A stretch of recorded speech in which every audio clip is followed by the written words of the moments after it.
की होया आंटी?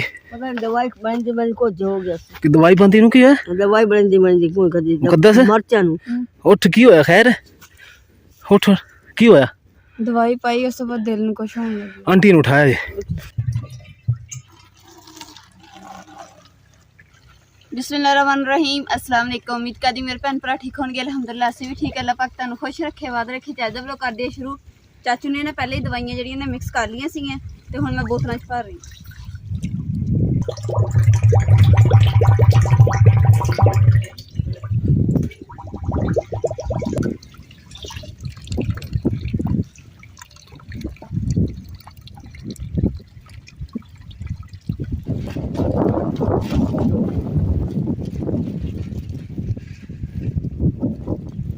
इसने टुट गई, चाचू ने दोबारा जोड़ी है। तो चाचू इधर भी पड़न दे बोतल, तो मैं इधर भी पड़ दी बिचों बोड़ और साइड ते दूसरी लेबर है, तो इधरली साइड ते असीं करन लगे।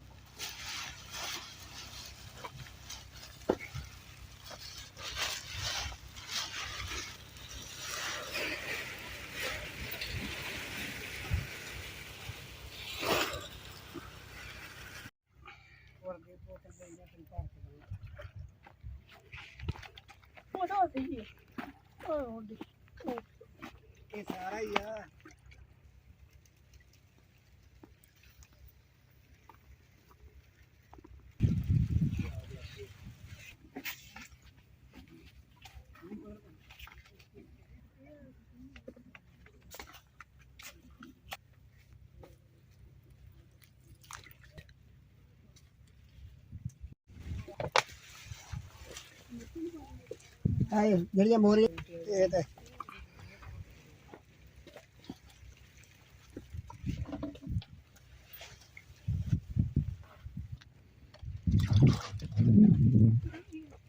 हम जो कभी नहीं ना कोई नहीं ये जदे हम दे रंदे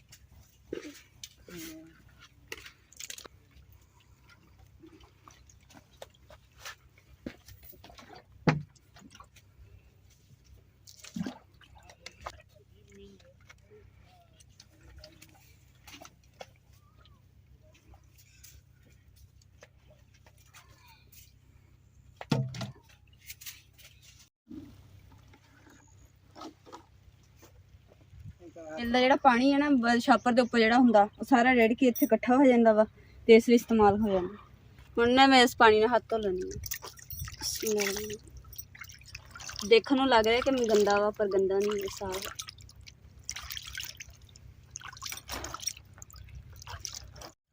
लो जी दवाई खत्म हो गई, दवाई होर बनानी पैनी है क्योंकि साढ़े दो ਜਿਹੜੇ ਹੈਗੇ ਛਾਪਰ ਉਹ ਰਹਿੰਦੇ ਦਵਾਈ ਲਾਉਣ ਵਾਲੀ ਮਿਰਚਾਂ ਦੇ।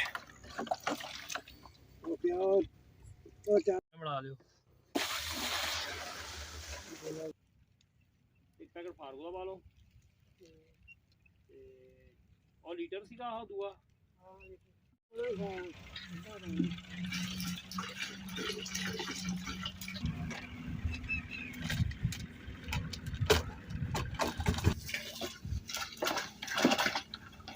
करो यार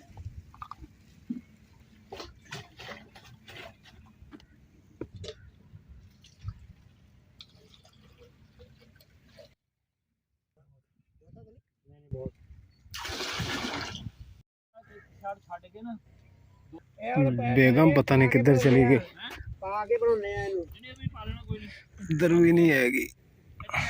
मुकद्दस किधर गई भाई? इधर बड़ी बेगम नु पता नहीं की हो गया, पता नहीं की हो गया बेगम नु की होया आंटी?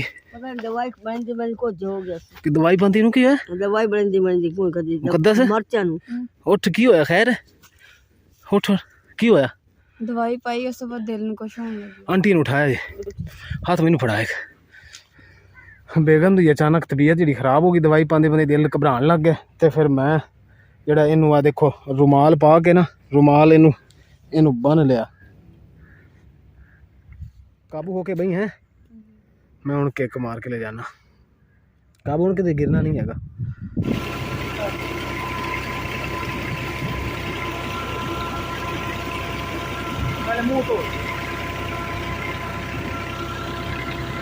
ਜਸਟ ਦੂਸਰਾ ਡਰਮ ਦੇ ਵਿੱਚ ਦਵਾਈ ਮਿਕਸ ਕੀਤੀ ਸੀ ਨਾ, ਬੋਤਲਾਂ ਭਰੀਆਂ, ਉਸ ਹਾਂ। ਟਾਈਮ ਦੀ ਸਮੈਲ ਜੀ ਚੜੀ ਗਈ ਮੈਨੂੰ ਦਵਾਈ ਦੀ। ਅੱਛਾ ਉਸ ਟਾਈਮ ਤੋਂ ਮੇਰੀ ਤਬੀਅਤ ਜਿਹੜੀ ਨਾ ਖਰਾਬ ਹੋ ਰਹੀ ਸੀ, ਫਿਰ ਵੀ ਮੈਂ ਦਵਾਈਆਂ ਪਾਉਂਦੀ ਰਹੀ ਹਾਂ ਮਿਰਚਾਂ ਨੂੰ। ਤੇ ਤੂੰ ਮੈਨੂੰ ਉਦੋਂ ਦੱਸ ਦਿੰਦੀ ਕਿ ਮੇਰੀ ਤਬੀਅਤ ਖਰਾਬ ਹੋ ਰਹੀ ਹੈ। ਬਸ ਫਿਰ ਇੱਕਦਮ ਤੋਂ ਜ਼ਿਆਦਾ ਹੋਣ ਲੱਗ ਗਈ, ਕੰਮ ਉਹਦੇ ਖਤਮ ਕਰਕੇ ਨਾ ਤਾਂ ਫਿਰ ਮੈਂ ਖਾਲੇ 'ਚ ਲੇਟ ਗਈ ਸੀ। ਦਿਲ ਬੜਾ ਘਬਰਾ ਰਿਹਾ ਸੀ, ਜਿਵੇਂ ਦੇ ਕੁਛ ਹੋਣ ਲੱਗਾ ਮੈਨੂੰ, ਇਦਾਂ ਹੋ ਰਹੀ ਸੀ, ਇਸ ਲਈ ਲੇਟ ਗਈ ਸੀਗੀ। ਤੇ ਹੁਣ ਜਦੋਂ ਟੂਵਲ ਤੇ ਮੂੰਹ ਹੱਥ ਧੋਤਾ ਨਾ, ਪਾਣੀ ਪੂਣੀ ਪੀਤਾ, ਥੋੜਾ ਕੁਛ ਫਰਕ ਪਿਆ। ਚਲੋ ਅੱਲਾ ਸਿਹਤ ਦੇਗਾ। ਚਲੋ ਜੀ ਬੇਗਮ ਹੁਣ ਮੈਂ ਚੱਲਿਆ ਘਰ ਲੈ ਕੇ ਅਸੀਂ, ਕਿਉਂਕਿ ਦਵਾਈ ਤਾਂ ਅਸੀਂ ਪਾ ਲਈ ਹੈ। ਚਲੋ ਅੱਲਾ ਦਾ ਇਹ ਸ਼ੁਕਰ ਹੈ ਕਿ ਦਵਾਈ ਪੈ ਗਈ। ਚਲੋ ਕੋਈ ਪੈਸੇ ਆਪਾਂ ਨੂੰ ਮਿਲ ਜਾਣਗੇ ਹੈ। ਜੇ ਦਵਾਈ ਵਿੱਚੇ ਛੱਡ ਦਿੰਦੇ ਤਾਂ ਫਿਰ ਕੁਛ ਲੱਭਣਾ ਹੀ ਨਹੀਂ ਸੀ।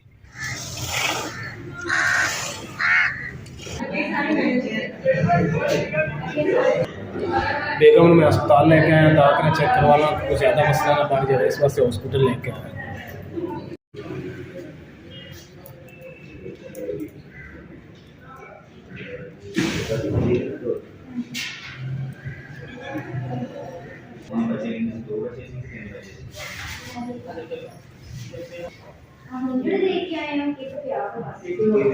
जी तो अलहमदुलिल्लाह बेगम ਨੂੰ मैं घर लैके पहुँच गया। तो अल्लाह ਦਾ ਓਏ ਹੋਏ ਕੀ ਹੋਇਆ? ਟੀਕਾ ਲੱਗਾ ਸੀ। ਸੌਰੀ ਯਾਰ, ਮੈਨੂੰ ਪਤਾ ਨਹੀਂ ਸੀ ਇੰਜੈਕਸ਼ਨ ਲੱਗਾ, ਯਾਦ ਭੁੱਲ ਗਿਆ। ਤੇ ਅੱਲਾ ਦਾ ਸ਼ੁਕਰ ਹੈ ਬੀਪੀ ਚੈੱਕ ਕਰਵਾਇਆ ਤੇ ਡਾਕਟਰ ਨੇ ਕਿਹਾ ਕਿ ਬੀਪੀ ਡਾਊਨ ਹੈਗਾ, ਲੇਕਿਨ ਇਤਨਾ ਜ਼ਿਆਦਾ ਨਹੀਂ। ਤੁਸੀਂ 27 ਨੰਬਰ ਕਮਰੇ 'ਚ ਚਲੇ ਜਾਓ, ਚੈੱਕ ਉੱਥੇ ਡਾਕਟਰ ਸਾਹਿਬ ਨਾਲ ਮਸ਼ਵਰਾ ਕਰ ਲਓ। ਫਿਰ ਮੈਂ 27 ਨੰਬਰ ਕਮਰੇ 'ਚ ਗਿਆ, ਡਾਕਟਰ ਸਾਹਿਬ ਨੂੰ ਸਾਰੀ ਗੱਲਬਾਤ ਦੱਸੀ ਕਿ ਡਾਕਟਰ ਸਾਹਿਬ ਇਹ ਮਸਲਾ, ਦਵਾਈ ਸੀ ਖੇਤਾਂ 'ਚ ਪਾ ਰਹੇ ਸੀ। ਤੇ ਉਹਨੇ ਮਤਲਬ ਫਾਈਨਲ ਇਹ ਕਿਹਾ ਕਿ ਨਾ ਮੈਂ ਤੁਹਾਨੂੰ ਦਵਾਈ ਲਿਖ ਦੇਣਾ ਤੇ ਤੁਸੀਂ ਜਾ ਕੇ ਨਾ ਦਵਾਈ ਲੈ ਲਓ। ਤੇ ਫਿਰ ਉਹਨੇ ਦਵਾਈ ਲਿਖ ਕੇ ਦਿੱਤੀ। ਫਿਰ ਮੈਂ ਬੇਗਮ ਵਾਸਤੇ ਉੱਥੋਂ ਮੈਡੀਕਲ ਸਟੋਰ ਤੋਂ ਦਵਾਈ ਲਈ ਹੈ। ਠੀਕ ਹੈ ਨਾ, ਹੁਣ ਕੁਛ ਆਰਾਮ ਫੀਲ ਕਰ ਰਹੇ ਨਾ। ਤੇ ਹਸਪੀਟਲ ਮੈਂ ਇਸ ਵਾਸਤੇ ਚਲਾ ਗਿਆ ਸੀ ਕਿ ਮੈਂ ਕਿਹਾ ਕਿ ਸ਼ਾਮ ਨੂੰ ਜਾਂ ਰਾਤ ਨੂੰ ਅੱਲਾ ਨਾ ਕਰੇ ਕੋਈ ਜ਼ਿਆਦਾ ਮਸਲਾ ਬਣ ਜਾਵੇ, ਸਾਡੇ ਲਾਗੇ ਤਾਗੇ ਤੇ ਕੋਈ ਡਾਕਟਰ ਨਹੀਂ ਹੈ। ਇਸ ਵਾਸਤੇ ਮੈਂ ਇਹ ਜ਼ਿਆਦਾ ਬਿਹਤਰ ਸਮਝਿਆ ਕਿ ਮੈਂ ਆਪਣੀ ਬੇਗਮ ਨੂੰ ਹਸਪੀਟਲ ਲੈ ਕੇ ਜਾਵਾਂ, ਉੱਥੇ ਜਾ ਕੇ ਚੈੱਕ ਕਰਵਾਵਾਂ। ਤੇ ਹੁਣ ਤੂੰ ਰੈਸਟ ਕਰ ਹੈ, ਦਵਾਈ ਫੜ ਲਾ।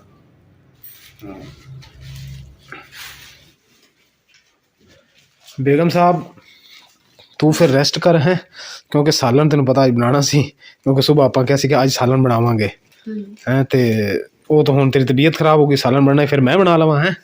नहीं नहीं मेरी जान, कोई मसला नहीं, मैं बना लेना। मियाँ बीवी का मकसद ये होंदा कि दुख और सुख का साथी। हुण तू दी तबीयत खराब हो गई तो सालन मैं बना लेना, कोई मसला नहीं है। तू सुकून कर, मेरा रोटी जी वो तू देख ली बना ली, तो नहीं तो रोटी भी उल्टी फुल्टी मैं बना ही लवांगा। बाकी अल्लाह ताला तेन सेहत दे। ठीक है, आ सब्जी है, आ एक प्याज पाना, आ बाकी 4-5 आलू है। वीवर पता की गल है, मेरे को कैमरे का पिया सी स्टैंड, तो वो मैंने याद आ गया, फिर मैं वो ला लिया। तो आ मैं जिस तरह आलू कट रहा ना, ए छिलके तो छुरी नाल ला रहा। तो बेगम कहती कि इमरान इस तरह ना छिले करो, आलू ज़ाया होंदा, तुसीं इंज करके छुरी नाल इंज छिले करो, इंज करके। आ जिद्दां हुण मैं छिल रहा, दूर पे मोबाइल, ए देखो ऐदा करके। जो ना मेरे को इदा आलू छिलने नहीं आते, मैं तो ऐदा सीधी छिल ही लाना, बेगम उधर सुन ना लवे कि आलू उदा ही छिलता पे। तो इस वास्ते आलू इन्ने में छिल लिया, प्याज छिल लिया, लसन छिल लिया, अदरक छिल लिया। आ देखो हर चीज़ मैं इकट्ठी पा दी है, इदा ही अग रख देना। बेगम मैं पहले उठा दिता सी, मैं बेगम साहिबा उठ जाओ, सालन बन गया तो रोटी खा ली है। ਹੁਣ मैं ਤੁਹਾਨੂੰ दिखा देना, पहले मैंने रख लैन दो। ए देखो जी, ए सालन मैं बनाया है। ਹੁਣ ਇਹ ਤੁਸੀਂ ਦੱਸਣਾ ਕਿ ਇਹਦਾ ਕਲਰ ਜਿਹੜਾ ਉਹ ਕੀ ਦੱਸ ਰਿਹਾ, ਅੱਛਾਈ ਦੱਸ ਰਿਹਾ ਹੈ ਜਾਂ ਨਿਕੰਮਾਪਣ ਦੱਸ ਰਿਹਾ ਹੈ। बेगम मेरी पहले ही उठ गई है। बेगम साहब ए फड़ो सालन, रोटी खा के ते तू दवाई खा ले हैं। इक्को एक मेरी बेगम है, तेन खुश हो गई। अल्लाह ताला तेन सेहत अता करे। उम्मीद करती हूँ मेरे भैन भरावां साड़ा अज दा व्लॉग पसंद आया होगा तो साडे चैनल लाइक करो, शेयर करो, सब्सक्राइब करो और अपनी फैमिली जरूर शेयर करो। अल्लाह पाक तुहानू खुश रखे, आबाद रखे, अपना और अपनी फैमिली का बहुत ज़्यादा ख्याल रखियो। अल्लाह हाफिज़।